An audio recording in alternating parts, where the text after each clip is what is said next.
निवडणूक आयोगाची सगळ्यात मोठी कारवाई. महाराष्ट्रातील 44 पक्षांसह देशातील 474 पक्षांना यादीतून हटवलंय.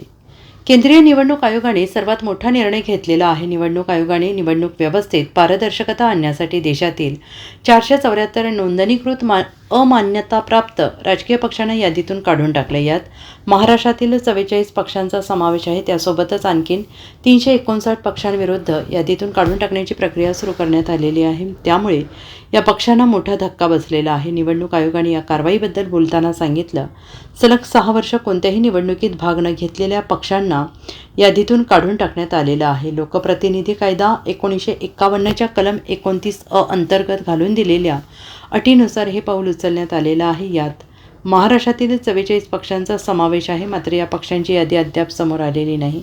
निवडणूक आयोगाने गेल्या 1.5 महिन्यात 808 पक्षांना या यादीतून वगळलेलं आहे.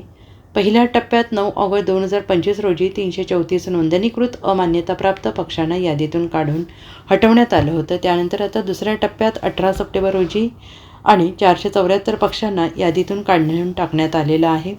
त्यामुळे आता या पक्षांना निवडणूक लढवताना अडचणींचा सामना करावा लागण्याची शक्यता आहे.